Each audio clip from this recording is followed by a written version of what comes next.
오랜만에 둔촌주공 이야기를 좀 해볼까 하는데요. 둔촌주공이 초창기에 1순위 실패하고 10만 청약서를 돌더니 초창기에 1순위 실패하고 거기서 소형 평수는 줍줍까지 남았었죠. 무순위 청약까지. 근데 둔촌주공 살리기 프로젝트, 둔촌주공 일병 구하기 요거 때문에 전매 제한, 실거주 요건 완화, 중도금 대출 완화 이런 것들 풀어주면서 무순위에서 겨우겨우 성공을 했어요. 근데 그 무순위를 받은 사람들 얼마 전까지만 하더라도 뭐 입주권 가격 계속 올라가니까 우리 분양권 가격도 엄청나게 올라가겠다 이런 식으로 생각을 하고 받으신 분들 꽤 많죠. 그런데 굉장히 상황이 안 좋아졌다. 왜냐? 실거주 의무 폐지가 또 불발이 났다고 합니다. 그래서 실거주 의무를 지금 야당 측에서 반대를 하고 있다. 그 이유는 갭투기가 생길 수 있기 때문에. 그렇죠. 실질적으로 내가 살지도 않을 곳을 분양을 받아서 전세를 놓고, 근데 잔금 마련이 안 돼서 전세를 놓는 경우도 있어요. 그래서 전세 살다가 돈 모아서 들어가야지 이런 경우까지는 양호하지만 그게 아니고 아예 처음부터 내가 살 집도 아닌데 다주택이라서 요거 분양 가격 좀 저렴하게 나오니까 내가 나중에 가지고 있다가 비싸게 되팔려매야지 이런 것들 부추겨질 수 있다는 거죠. 그래서 반대를 했는데 이 개정안이 언제 발표된 거예요? 13 대책 때 발표됐는데 지금 11월 23일인데 아직도 안 되고 있다. 이거 계류돼서 내년 넘어가면 거의 힘들다고 봐야 되죠. 그런 거고. 근데 문제는 13 대책이 시장 정상화 방안이란 말이 언론에서 저런 식으로 이야기를 해요. 그런데 시장 정상화가 아니죠. 시장 정상화는요, 실수요자들이 분양시장에 들어가고 실수요자들이 내 집 마련하기에 유리하고 그리고 그 부동산 시장을 교란시키는 투기 수요들의 유입을 최대한 막는 것. 이게 시장 정상화인데 보면은 전매 제한 풀었어요. 그 다음에 뭐 다주택자 보유세 엄청 완화해줬죠. 또 더 살 수 있도록 양도세, 다주택자 양도세 중과도 없애버리고 이런 식으로 다 지금 투기하기 좋은 환경으로 만들고 있어요. 물론 부동산 시장이 워낙 죽으니까 그들이라도 들어와서 띄워줘라 이렇게 만들고 있는 건데 실질적으로는 시장 정상화가 아니라 시장 투기화를 만들고 있는 거죠. 그런 거고. 그래서 이 실거주 의무 폐지가 안 됐어요. 그래서 실거주 의무는 계속 남아있는 상황이다. 이게 폐지가 안 되면 어떤 상황이 벌어지느냐? 요거죠. 입주 전부터 집을 팔 수는 있다. 분양권 전매가 가능하니까. 그런데 2년은 살아야 된다. 그러니까 예를 들어서 둔촌주공 발표가 12월 15일에 났어요. 그러면은 이제 다음 달 이맘때쯤 이제 전매가 가능한데 입주는 25년 1월이죠. 근데 전매는 23년 12월부터예요. 그래서 24년 한 3월쯤에 팔았는데 여기 누군가가 입주가 하죠. 입주를 하면은 나는 이때부터 이 사람이랑 같이 27년 1월까지 동거인으로 살아야 된다. 이런 거고요. 팔진 못했다. 혹은 그래서 일단 갭투기로 넘어가려고 하는데 세입자를 구해야 된다. 이 부분에서 말씀드릴 수 있는 부분이 둔촌주공 입주권은 괜찮아요. 입주권은 뭐 그런 제도가 없으니까. 그런데 분양권, 그러니까 일반 분양으로 받은 집에 들어가는 것은 굉장히 지양해야 할 상황이다. 들어가면 안 된다.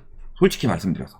왜 그런 말씀을 드리냐? 자, 분양받은 사람이 25년 1월에 전세를 놨어요. 그러면 여기 세입자가 들어가죠. 근데 실거주 의무가 폐지가 안 돼서 이 집주인이 본인만 전입신고로 넣어달라 그래요. 그러면 전입신고로 넣으면은 요 세입자랑 동거인으로 들어가는 거죠.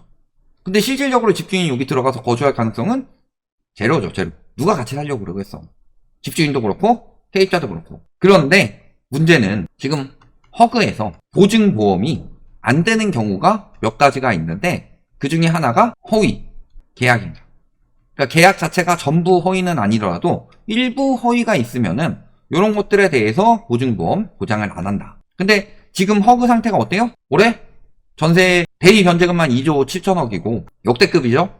아직 올해 다 지나지도 않았는데 그리고 이제 PF도 보장해야 되고 중도금도 100% 보증해야 됩니다. 그러니까 허그 상태가 굉장히 메롱이라서 지금 뭐 보증 매수를 8월에 70배까지 늘렸는데 벌써 90배로 늘리느니 아니면은 뭐 12조까지 자기 자본을 증액시키느니 이런 이야기를 하고 있는 거고. 그러니까 허그에서 조금이라도 허위가 있으면은 보증 안 해줍니다. 저번에 그 말씀 드렸었죠. 보증보험료 집주인 내주고 여걸세 하는 경우 요거 허위인 거 들통나면요 보증보험에서 보증 안 해줄 가능성이 굉장히 높아요. 그런 거 이제는 여걸세 굉장히 조심해야 돼요. 그러니까 이런 허위 신고, 전입신고 허위를 해주고 이런 경우가 생기게 되면은 보증보험 가입해도 못 받을 수 있다. 그러니까 분양권에 세입자로 들어가는 것은 굉장히 조심해야 된다. 근데 문제는 이 둔촌주공 자체가 정부에서 여러 가지 해준다는 걸 믿고 들어갔어요. 왜냐면은 당시에는 미계약이 굉장히 많이 났었죠. 미계약이 약 1400채 정도가 미계약이 났다. 이런 이야기가 나왔고, 그 다음에 결국에 줍줍까지 갔을 때 초소형 800여 가구가 남았다. 이런 식으로 많이 이야기를 했는데, 그래서 지금도 유튜버에서 그런 이야기 많이 해요. 뒤늦게 초소형 들어간 800가구들, 그래서 둔촌주공 800가구 망했다. 뭐 이런 유튜브들 많이 뜨는데, 엄밀하게 말하면 900가구죠. 899가구. 저는 이 부분도 굉장히 의심간다고 말씀드린 게 800여 가구라고 했으니까 900가구는 못 만들겠고, 그러니까 899가구로 만들었다. 이런 느낌이 좀 강하게 들긴 하는데 거의 900가구 정도가 줍줍으로 주셨다. 왜? 정부에서 다 풀어준다고 하니까. 그래서 12월부터 분양권 팔 수 있고, 그 다음에 입주 때 전월세를 놓을 수 있다. 실거주 의무 폐지할 거니까. 근데 이게 주택법 개정이 필요한 사안이지만 어렵지 않을 것으로 될 것처럼 이야기를 했다는 거죠. 그 다음에 중도금 대출 규제. 원래 12억까지 중도금 대출 규제 했었죠. 그 전에 문정부 때 9억까지 했었는데 요걸 12억까지 풀어놓고 원희룡 장관이 특정 단지를 위해서 요걸 풀지 않겠다라고 하더니 13 대책 때 바로 풀어버리죠. 그리고 대출 보증 안 될 것 같으니까 여기다가 또 허그 7,500억 대출 보증까지 서준 거고. 그래도 막 미계약 나고 줍줍 800가구다가 나오고 그러니까 뭐란 거예요? 무슨 신청약? 거주지 무주택 요건 폐지했다. 2월 말에. 그래서 살린 거예요. 그래서 둔촌주공이 완판 성공했다. 그러니까 어떤 식으로 살린 거냐? 자, 둔촌주공이 미계약이 겁내 많이 나요. 그러니까 분양권 전매 풀어주고 실거주 요건 풀어줘서 투기 수요들 들어올 수 있도록 유입시켜주고, 그 다음에 실수요자들 중도금 못 받으니까 중도금 대출까지 풀어준 거다. 그래도 미계약이 계속 나오니까 뭐 한 거예요? 아, 서울 수요만으로는 안 되겠구나. 그러니까 전국에 있는, 서울에 있는 투기 수요만 모아서 안 되니까 전국에 있는 투기 수요 모으는 거죠. 누가 둔촌주공 살려고 받은 경우 거의 없어요. 전국까지 푼 이유는. 그러면 전국에서 막 딴 데 살다가 갑자기. 그러니까 이거죠. 나에게 힘을 줘 해가지고 원교 모아가지고 겨우 800가구, 800가구도 아니죠. 900가구 겨우 완판시킨 거다. 전국에 있는 수요들. 그래서 이게 다음 달 15일에 전매가 풀리는데, 이때만 하더라도 뭐라고 그랬어요? 당첨되면 어쩌지? 이런 이야기가 나왔는데 지금 뭐 차익 엄청나게 거뒀다라고 이런 식으로 이야기를 하는데요. 입주권하고 분양권은 이야기가 달라요. 입주권 같은 경우가 분양권보다 훨씬 좋죠. 뭐 전매나 뭐 이런 부분도 자유롭고 실거주 요건 이런 것도 자유롭고, 또 한 가지 입주권이 좋은 호실은 거의 다 가지고 있다. 그렇잖아요. 둔촌주공 때려 부숴서 올림픽파크 포레온 만드는 거예요. 그러면은 원래 둔촌주공 주민들, 집주인들, 이 사람들이 좋은 호실 먼저 가져가지 않았냐.